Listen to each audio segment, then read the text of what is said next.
Welcome everybody to for Mirrodin, a deck that I called Equipments FTW2. I'm not gonna say this word because YouTube doesn't like it. But this is a deck built around for Mirrodin mechanic and equipment synergy deck that performs really good. It went first off 7-0 to me, even 9-0, but I'm not sure about 9-0, 7-0 for sure, a few weeks ago, and then the Arena figured out and started breaking a little bit apart, but I also started facing more mid-range and control decks than aggro decks, because at the beginning I faced more aggro, and you see maybe Rebel Salvo and Voltage Scourge make really easy process against aggro, but also start getting life with our Wandering Emperor, or when you draw your Danitha that has a special synergy in this deck. It's just amazing, because Danitha, when it enters the battlefield, it says you may play an equipment from graveyard or from your hand for free, and this allows us not only to have a super impactful turn 5 where we can play Danitha, and from our hand, if you have it in our hand, the Glider, but also we can use our Voltage Scourge to destroy our equipments, to play Danitha and bring the equipments back, that again gonna create our token, because even if we destroy with Scourge one of our artifacts, we still gonna keep the 2/2 Rebel token. That is a huge value, I think. But then we have also a little bit of card draw card selection with our Jord Kadem, amazing card draw engine that we can draw as early as on turn 3, because if you see, we have one copy of Eater of Fortune, super cool card, but sadly sees no play in equipments. 1 mana colorless, equipped for 1, gets +2/+0, so our Kadem will automatically be 4/2 with trample and draws a card. And then on top of it, it says whenever a creature die, the Eater of Fortune get abilities from this creature. So in this case, for example, here trample, double strike. We have also some first strike here. Here we have it first strike and trample.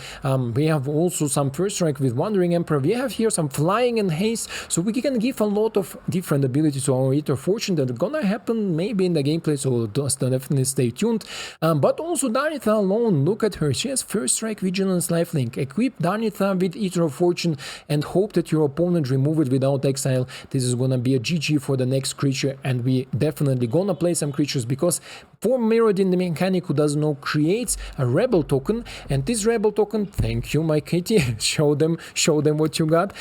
This Rebel token gonna be a 2/2, then plus on top the equip mechanics that we have from the different for Mirrodin mechanic. But I think this deck is also shines a lot in our mana base. We have 4 copies Roadside Reliquary. Why? Because we have enchantments, we have artifacts, so why not? We're gonna draw double cards with our mana base if we need to, and this is just amazing. And then another small reminder for people who forget what Astor does. He not only 4 mana, 4/4, it draws you most likely a card. In this deck he will draw you a card because we run so many equipments, but also he says all our equipment has equipped 1 colorless, and vehicles you control have crew 1, but we don't run any vehicles. But in case, like for example our War-Whip, it has equipped 5, but with Astor on the board has only equipped 1 colorless, so just amazing synergy here too. And if we equip our Dragonwing Glider with double strike and then pumping it maybe with something else, c'est la vie, good game.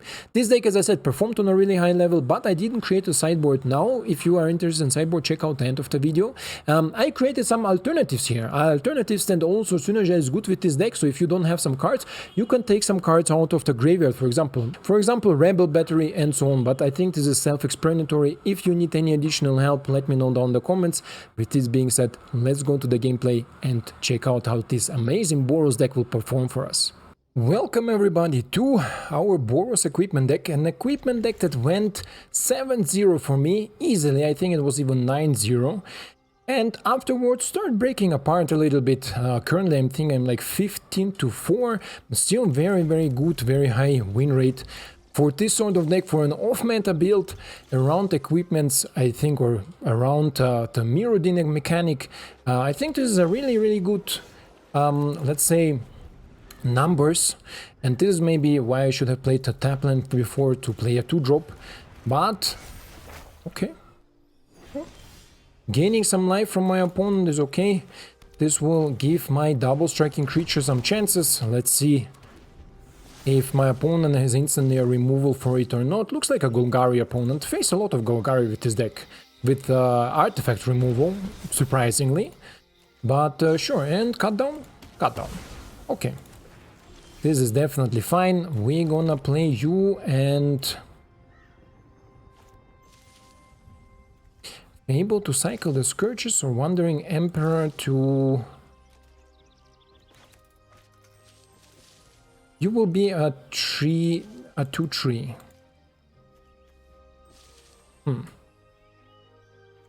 I think keeping a removal open is more important here, so let's play it like this, because currently there is not real big targets for our Wandering Emperor. And we're gonna see how my opponent is gonna go. Gliza, okay, Gliza is annoying. Resolve. Okay, let's get rid of Gliza. And my cats just drop her foot. Of course, not the smartest decision here, but okay. Let's see, my opponent 1 mana open, maybe something like cut down. He can crew the Bankbuster with it, but literally not much he can do with it.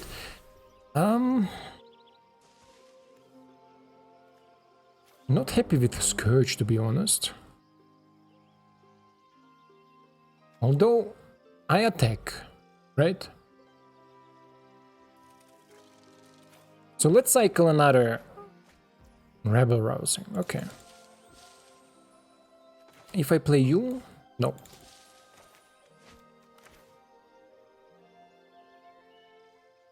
Sure, let's play you. Let's attack. Let's see how my opponent wants to block it.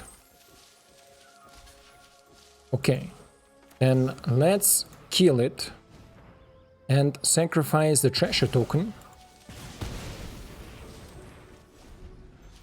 So I think this was a good play. In case my opponent would have somehow... he could not crew the Bankbuster, right? It needs 3, yeah. So this was maybe not the thinking, but still I think it's a good play, because this way my opponent cannot get a black mana to cast Invoke Despair on me.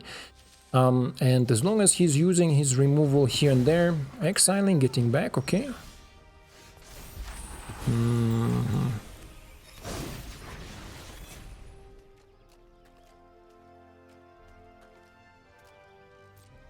Let's attack. Let's see what my opponent gonna do. Block. I thought so. This is why Wandering Emperor is a thing. Last thing on the token. Killing Shigeki is a good play, I think. And now we're gonna see if my opponent is ready to do something else. He can theoretically crew up the Bankbuster, attack the Wandering Emperor, but this way I will block with Kiki and exile the Gliza next turn, so not the best play from my opponent, this will be. Let's play you for Mirrodin. This is 1 mana now. Si, senor. Let's plus on the token here. This is now 4 power and toughness, so the Bankbuster will not be able to block it so easy. And let's see if my Golgari opponent has something to offer here. Doesn't look like it, so let's chill. We have mana to copy our tokens next turn if we need to, but also to provide some extra value. We're gonna see how Gliza is gonna attack me, because Gliza is not a biggie. Gliza is good, don't get me wrong, but Gliza is not a biggie. No, nothing? Like literally nothing? Okay. Let's kill Gliza.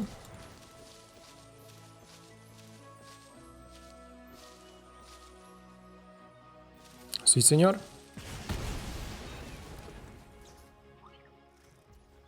And let's create a token for the Treasure Maker, because the Mirrodin, the Rebel token, is just a 2-2.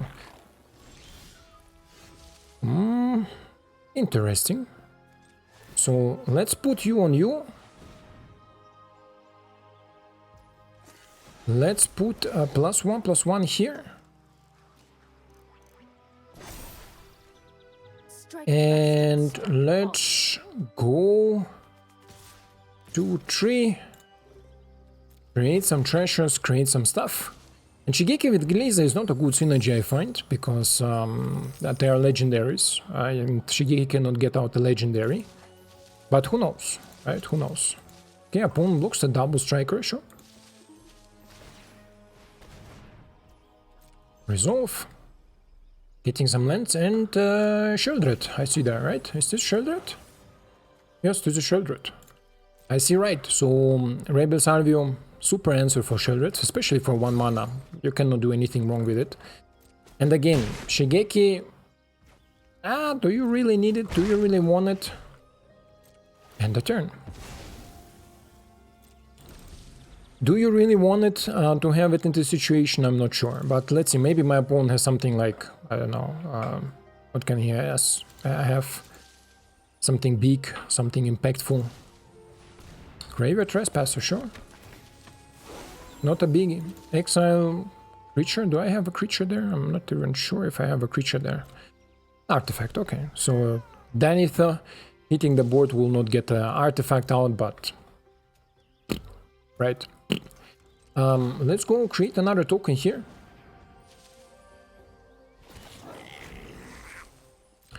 Next.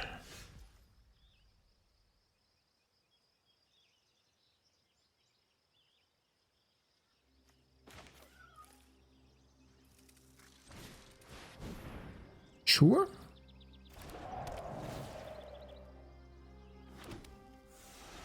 One, two.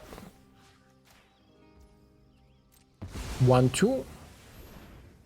The token don't need equipment anymore. This gives us trample. Trample will allow us to go through any defender that my opponent has to offer. I have got new moves to and let's go in.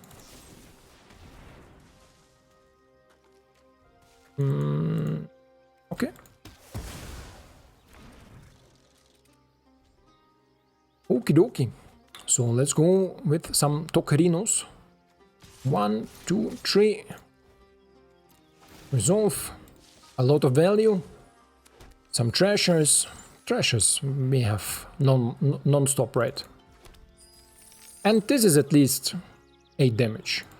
Right, my opponent can crew the Bankbuster if he wants to. Sure. And lose the Bankbuster.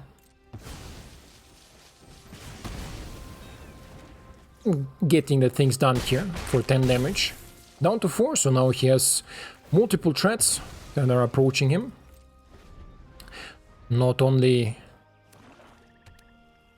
double striking, but also flying. I mean, he needs to consider it, and I can equip them pretty easy, pretty fast. With all the mana that we're getting provided.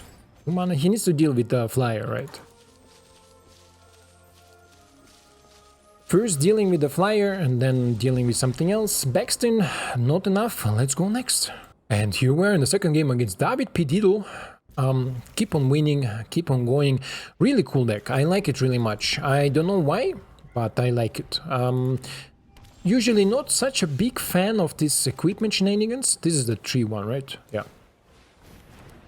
But here with the Mirrodin it makes fun, because you have the value already on the board. When it comes in, you get a creature and an artifact that can play into our synergies to remove opponent's creatures, to play around it. And this is definitely something that I am, let's say, interested to play. Let's see if my opponent wants to block. Elgaggio will say hello to the blocker. If not, taking 3 is also fine. So here we go with Elgaggio, removing our Talia, that maybe, what are you, like banned soldiers? Maybe, toxic, maybe. But Vitalia, no, legendaries, banned legendaries, sure. No, you are 4 colors legendaries, I know you. Let's go play Reliquary, let's go for an attack again. Let's see if my opponent wants to block or wants to take the 3. Either case, we're gonna keep the mana open. It should be obvious for my opponent what I have in my hand, right? 2 times. But maybe not. Let's play it. Let's exile it. I'm not overconfident. Just under No value for you, my friend. No life gain, no escape, no disturb. Please, you are legends. Legends. How about first strike? Remember your training. Let's see. Let's see if my opponent has something for the first. And you see how the deck is like, it steamrolls, right? And it makes it so difficult for your opponent to play around. Where's my artifacts to draw some cards here? But okay. Oh, artifacts, enchantments, I mean. Something like Kiki will be really nice here. Anyway, having Rebel Salvo sugar here. We're gonna see if my opponent has something to offer, or if he gonna eat a Rebel Salvo like a big boy. I'm gonna eat the Rebel Salvo like a big boy. Okay. David P. Diddle had enough. We not. So let's go climb a little bit more. And here we are, going first against Taboo. And in case you're hearing some noises, I just opened the balcony for my cats to get out to make the business. And looks like Esper. I mean, I played against few Esper decks, not so many, but I think they gain a lot of popularity in this case, because, yeah, obviously, one of the best decks played currently in Standard, win a lot of tournaments, win a lot of stuff, but I think in best of 3, this is definitely a deck that should be played. In best of 1, though, I'm not so sure about that. And here I played Kadem first. Why? Because he grows with enchantment, so in case we would have drawn like Ether or something, we have the 1 mana enchantment, we could have double enchantment and then attack maybe to draw a card. Although I think Kadem says equipped creature, yeah? It gets number 4, equipped creatures you control, yeah, so it will not even be possible. So should have maybe played a 3-1 instead of a 2-2, but in turn 4 it can usually draw you cards, right? Like you can double Mirrodin it and then see if there is something possible. Okay, another land is not necessary. Also another enchantment, another artifact we can put here down. Under 2 under lands, okay. Sure, my friend. Let's go. Let's attack. Let's see what's gonna happen. If my opponent gonna draw some cards or he gonna do something else. Nothing, you say? Okay. Okay. Let's play Batterfist, a 3-1. Si, senor. I have the feeling my opponent has still something hidden there, right? Like something is in his hand. Theoretically, to draw a card, I could have played Batterfist, equipped Jaren, but I think my opponent has some interaction. This is why. First dealing some damage and then afterwards I think it's value. I played a little bit around some interaction that my opponent could have maybe has. Not a good draw, not good draw at all, but sure. Let's play you. Let's attack. And while we are attacking, we're gonna check our graveyard, what we have there. Still concerned this way. Maybe he creates a 2-2. This will open up the Ganjo play. That's coming off. But I still feel that my opponent has some sweepers, right? Still feel that my opponent has some sweepers. I'm almost sad to see you go. Let's go and equip you. Just for now. We're gonna see what my opponent's gonna play next. If he's gonna sweep or not. Okay, he has another Wandering Emperor.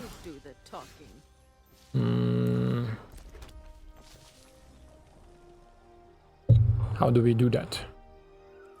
How do we do that best? And Danitha is my... Sure, let's play Danitha. It's my reconstruction after a sweeper, right? But because my opponent didn't play it turn 4 depopulate, I suspect that he runs Farewell. Farewell, be it annoying, is, let's say, a really weird card. Let's go with the 3-1, create some treasure, and Citizen Crowbar. Okay. Citizen Crowbar is not necessary right now. Sure. So give me something with haste, game, and then we are best friends. Because if my opponent has Farewell now, what you gonna do now? What you gonna do if they come for you?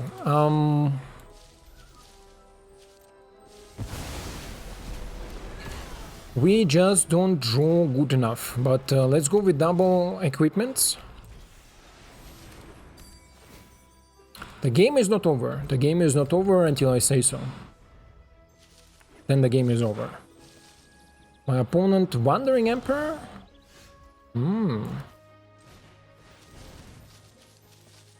Could be. Could be a Wandering Emperor.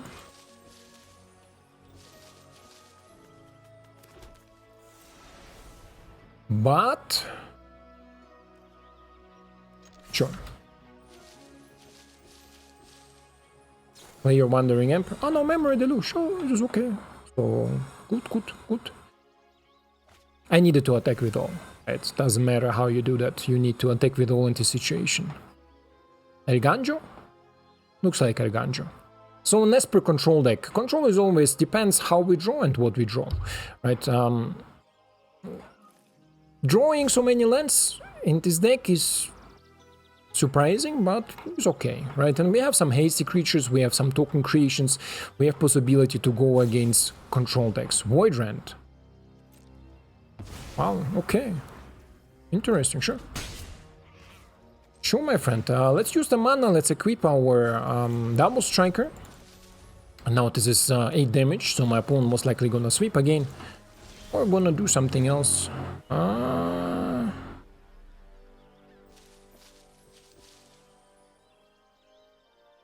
Okay, let's go in. Let's keep this card for now. Because depends what my opponent runs. Another Voidrand. Annoying, definitely annoying, but hey. Next. I can play you and I can equip you, right? Yeah, counter spells. Okay. Then let's equip you. And end the turn so I can equip next turn the whip. And yeah, my opponent hardcore Esper control with some planeswalker action here. So let's go for the double damage here.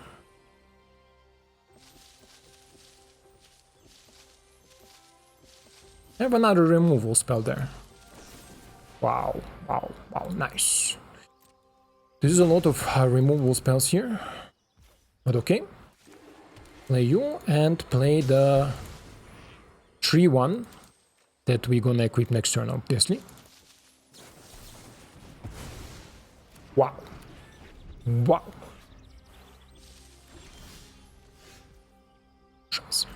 It's bad. Drawing lands now is bad. My opponent can start popping his Memory Deluge. He was considering to play the card in the hand, but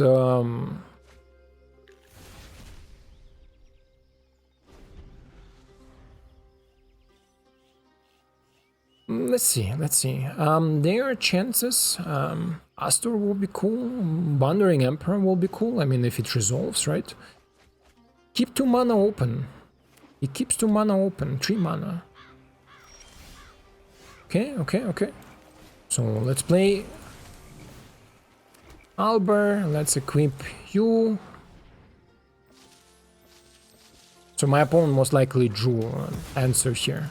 This was pretty safe that he drew an answer, but let's see. Maybe we find some solutions here. We find some possibilities. It's not over. If people thinking that it's over already at 10 life. At 10 life we have some chances. Okay. Roadside Reliquary is not what I needed. Let's draw a card. Oh, Astor. Astor is something that can be good, but let's see if my opponent has another counter spell.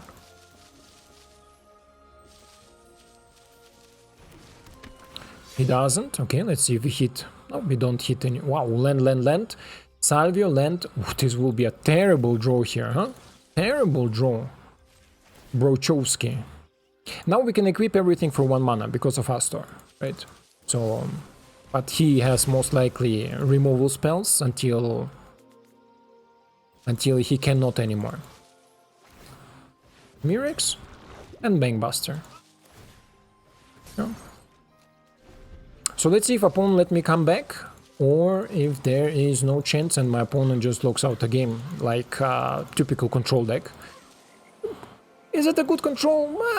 I think he had a pretty lucky draw here, huh? With Farewell and so much Void Rents.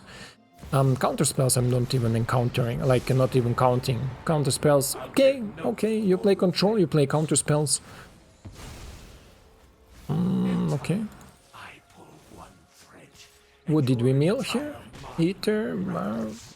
So Danitha is still in the deck. Danitha can do some things, not like this game.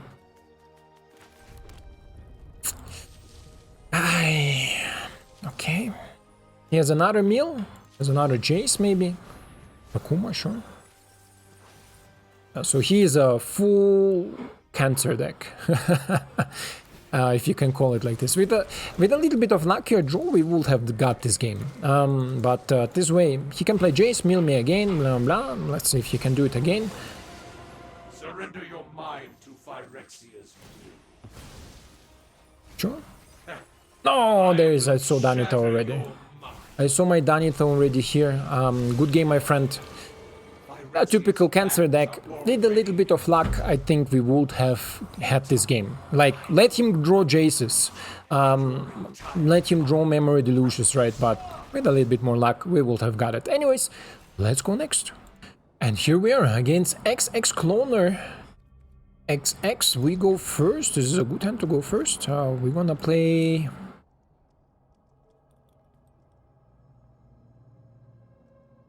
I need a red source. Otherwise, Eater of Fortune into Kadem, into attacking with a overpowered Kadem is super good.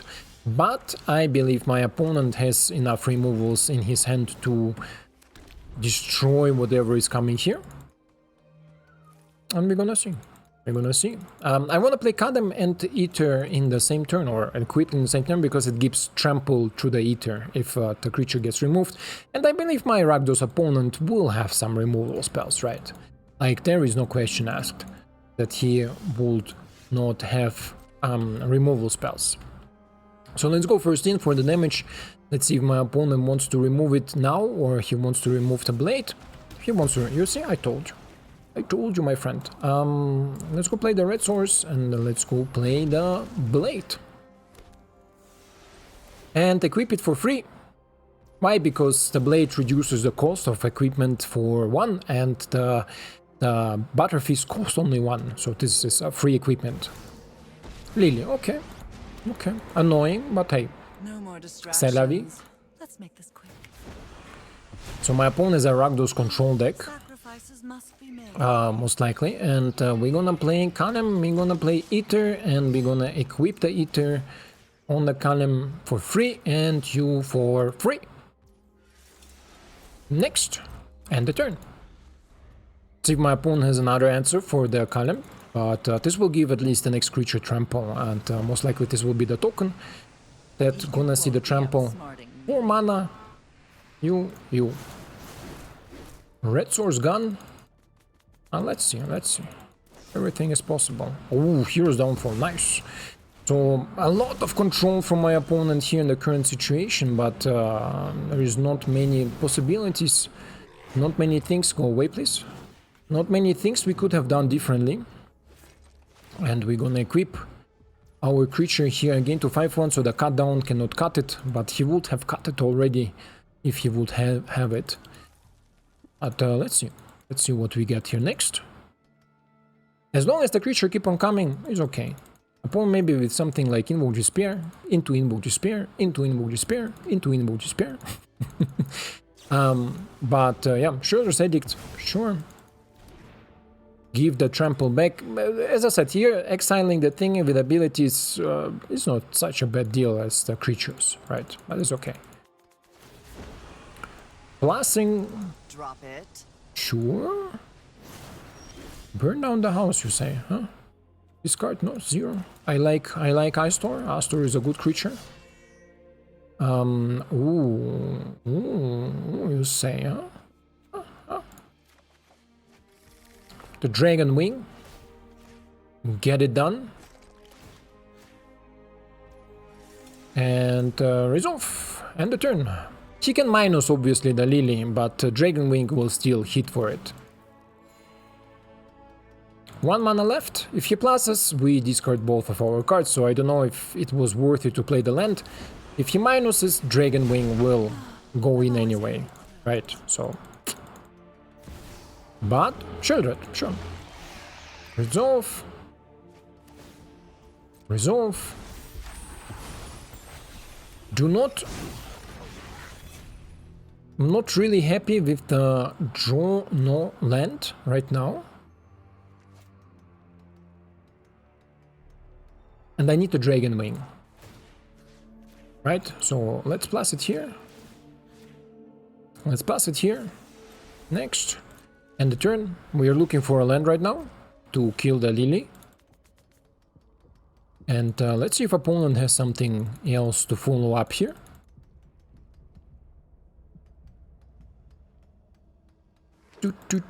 A land. Okay, so plus on Lily, discarding Citizen Crowbar.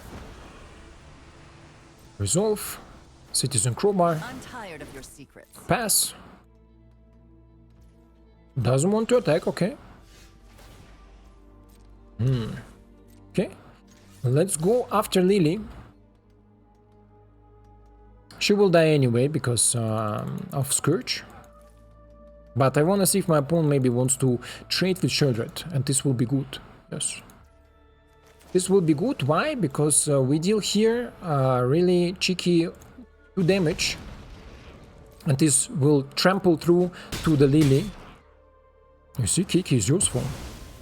Trample through to Kiki and give me some value here. So let's see what we draw next. Salvo is okay. Salvo is okay, but still no land, huh? No land here. Holding on to our Rebel Salvo if my opponent plays another Shieldred, for example. What is here with our mana? No lands so far. Or okay. Something else? No? Okay, then die. Then the token can go. But I'm more skeptical or scared about the Fable that my opponent has there. Wow. Game. So let's see if my opponent pops off in Invoke Despair into Invoke Despair, or we can pop off with our Danitha and Glider. This card's cut down, huh? Okay. Oh, we are getting closer. One more land, and we are gonna pop off. And we are gonna pop off, but let's see. And Ether with Danitha. Oh, Jesus, this is a synergy that you don't wanna miss. Okay, let's kill it instantly, and let's see if we top deck our land here.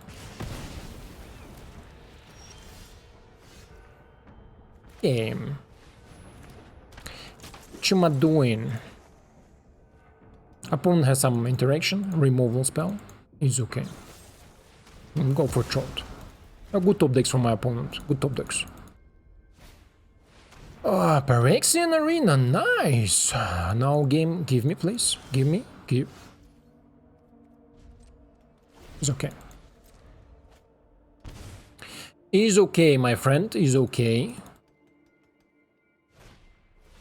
Okay. Sure. Something else?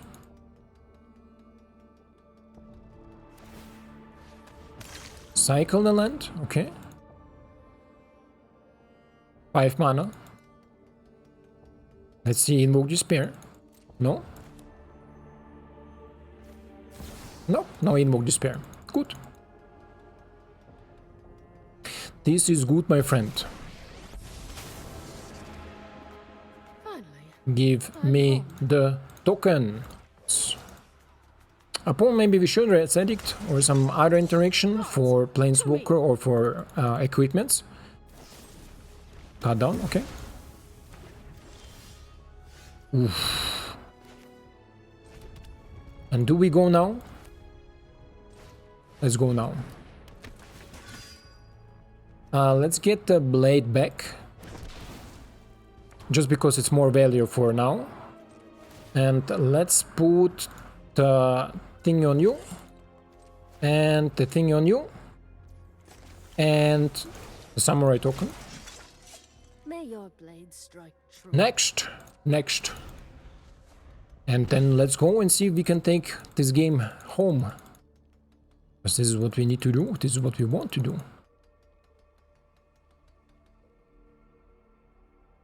Now my opponent. A board wipe is needed right now, right? Because many things here. Maybe my opponent runs something like Brotherhood End. Possible. Can remove many of my artifacts. Again, downside of playing artifacts, but still, I was pretty lucky until now to dodge all these artifact shenanigans. Children, okay. Something else? Thrill of possibility, you say? Okay, sure. Gaining some life. Another Bloodtide Harvester, sure. But he used a blood token before, so let's see. Let's see, my friend. A citizen Crowbar uses. Let's go with you. Let's go with you. And let's go with a little bit of action here. Life gain, damage, double strike, flying. I told you, this game is not over. This game is not over. This is something my opponent always needs to consider. And especially if you are playing this deck with Mirrodin, it's never over. Give it a chance, because you're in top deck, both of you. If you top deck a creature where you can put all your equipments and suddenly it's like a flying haster, double striker, 5/1 or something, it can be really fast over. Really fast. Okay. Sure. You gonna die first? Should I kill both of them? No, you're gonna die first. You're gonna die first, and then the other Bloodtide Harvester second. And we're gonna equip you on... You? Oh, sure. Doesn't matter. Doesn't really matter. End the turn.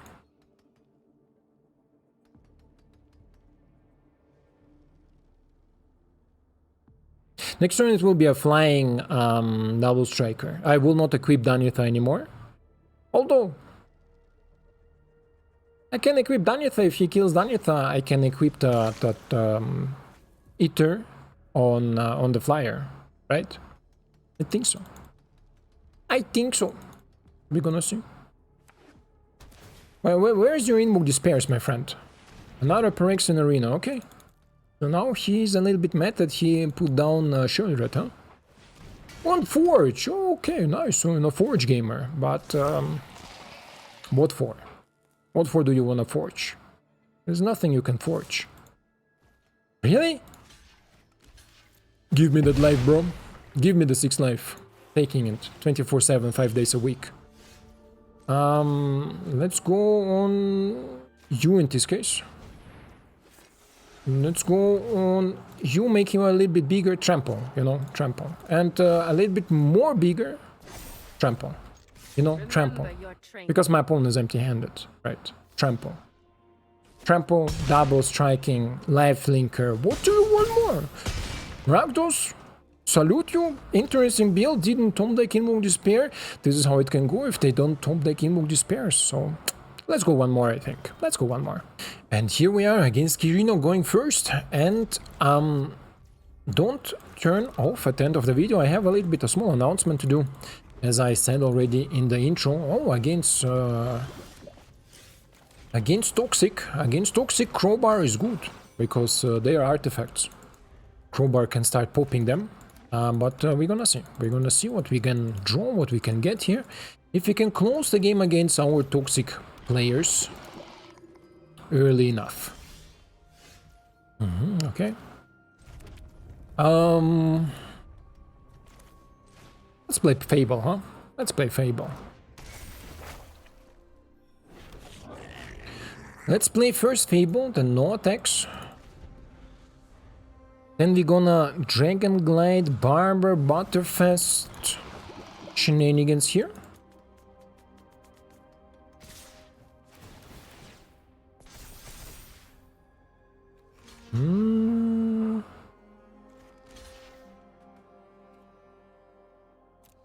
Interesting, but let's take out the tempo from this opponent.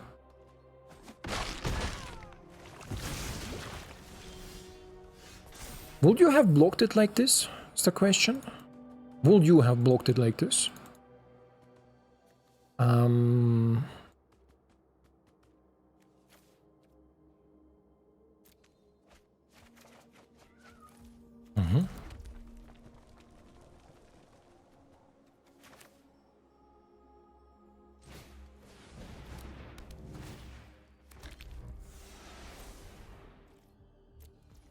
I think he's a bit down here, so this is why I'm not gonna attack. I'm gonna keep my removal open. Why didn't I play it Kiki, you ask? Because I want to slowly but surely set up my Wandering Emperor to start bashing in. And then later on, when we start getting land flooded, we can use our Fable. And with 5 mana, we are fully... What?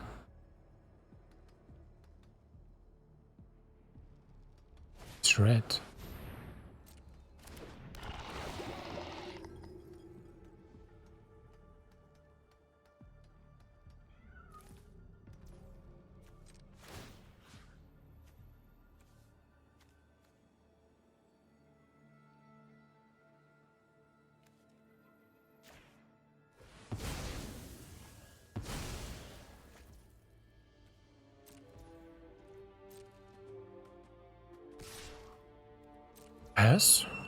Pass.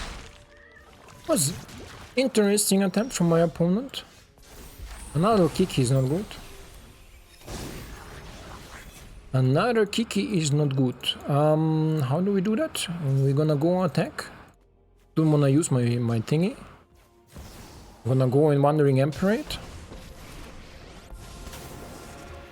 Gonna go and plus on the token. There's also a way to remove creatures, and I want to keep the removal, to be honest, for another Scarf. I think he has it. There is no questions that he is not trying it. Okay. Ooh, nice! Man of Culture, huh? I would attack the Wandering, but he's dead anyway. Like, the Slaughter is dead.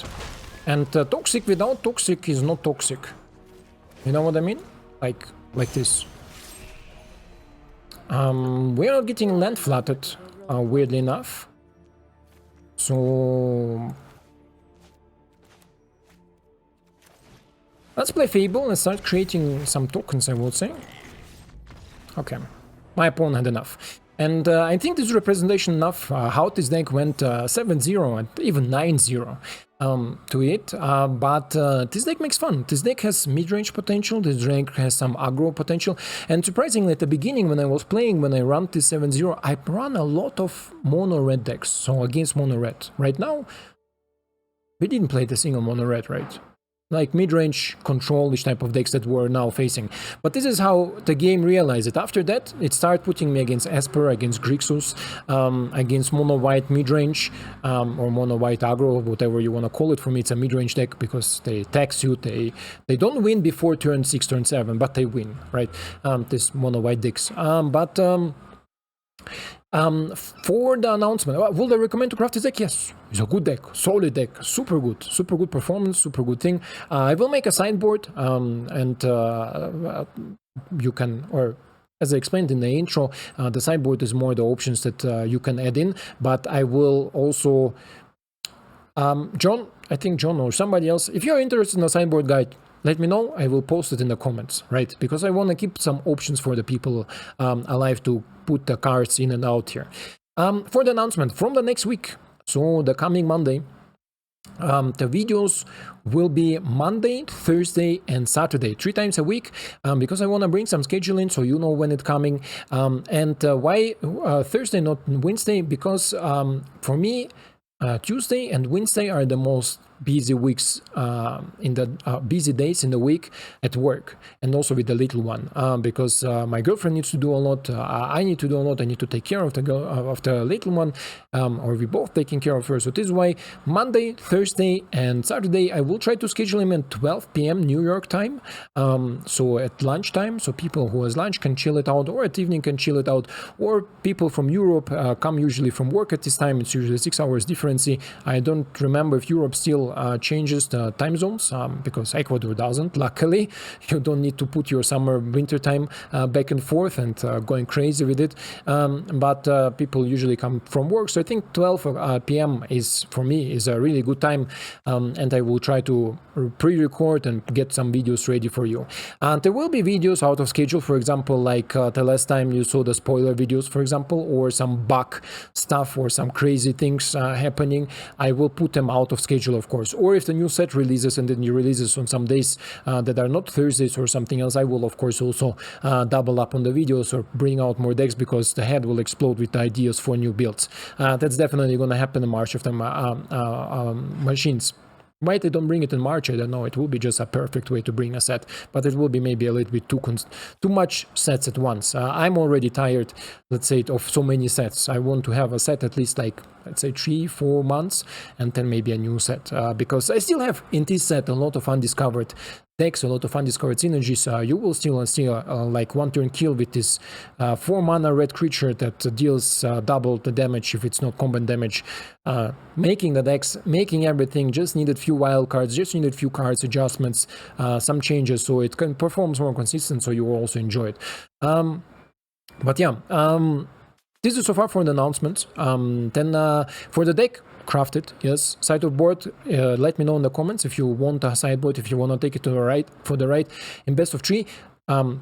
I will post your sideboard, but basically Brotherhood End for dealing against aggro. I sometimes miss it really much, against control, waiting announcements and stuff like this, so there is also some possibilities. But nonetheless, I hope you enjoyed this deck. I hope you like this different take on Boros midrange and really good performance of it, and I hope to see you in the next one. Ciao!